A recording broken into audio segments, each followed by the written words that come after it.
Here's a question. Is it remotely possible that any of the heavenly beings could be referred to as rulers or authorities? The application of this mystery has been hidden from the beginning of the world in God, the Creator of the universe, so that through the church, the wisdom of God might be made known to the rulers and authorities in the heavens. Here, we see the idea that there are rulers and authorities in the heavenly realms. And not only that, but these rulers apparently are unaware of God's wisdom, which seems to implicate a certain group of heavenly beings known as demons. So we now have a second group of rulers mentioned. Notice also that apo aion, or from the beginning of the ages, or the beginning of the world, is used here to show that God's plans were already in place from the very beginning of time.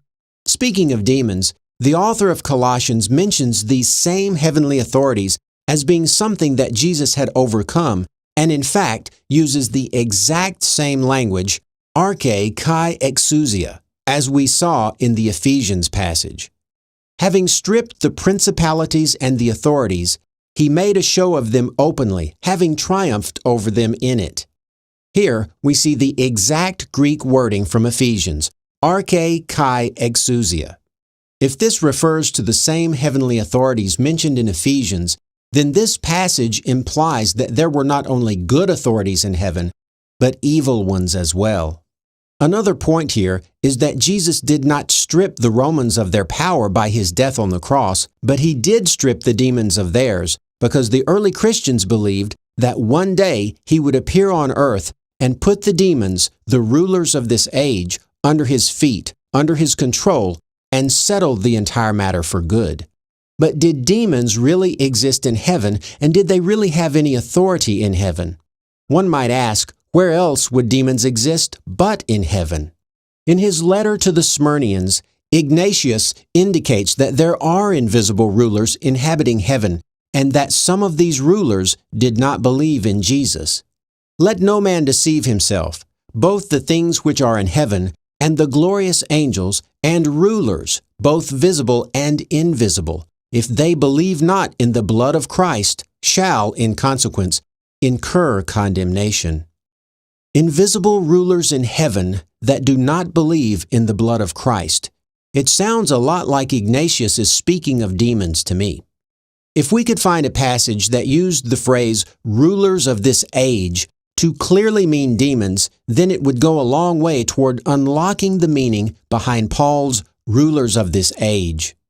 Put on the whole armor of God, that you may be able to stand against the wiles of the devil.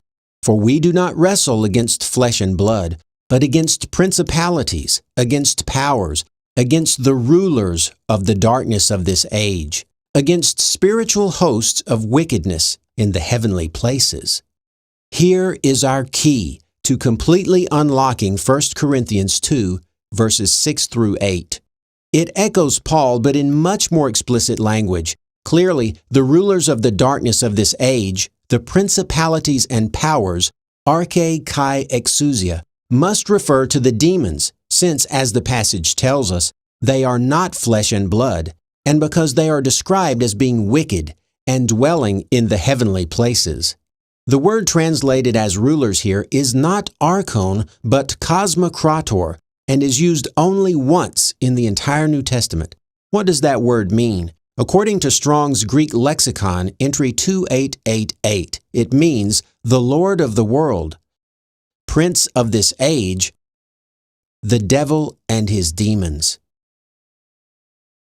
Here's another passage from Paul that refers to Satan indirectly as one who is in authority over the entire world or age, in whom the God of this world, Aion, hath blinded the minds of them which believe not.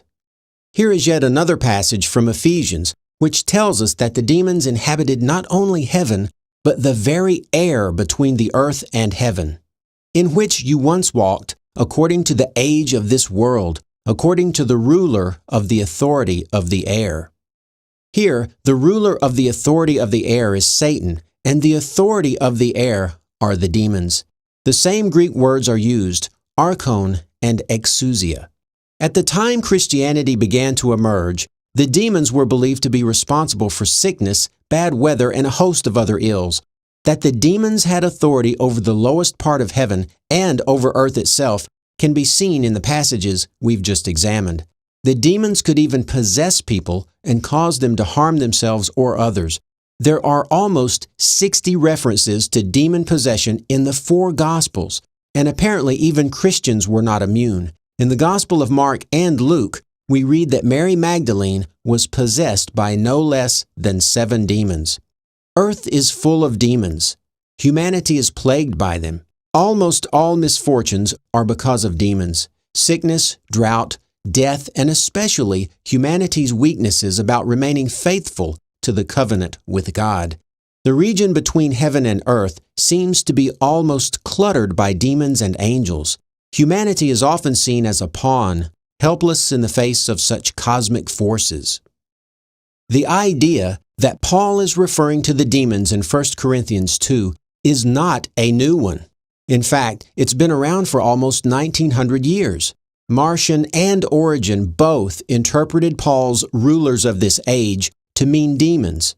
Demons were believed to have a certain amount of authority over mankind, but only during the present wicked age or Aion, which extended all the way back to the days of Adam or the creation of the world. The demons would not have authority any longer in the Aion to come, when Jesus, at his end-time appearance, would put those wicked spiritual authorities away forever. We can see the future hope of the early Christians regarding the final defeat of the demons in 1 Peter 3:22.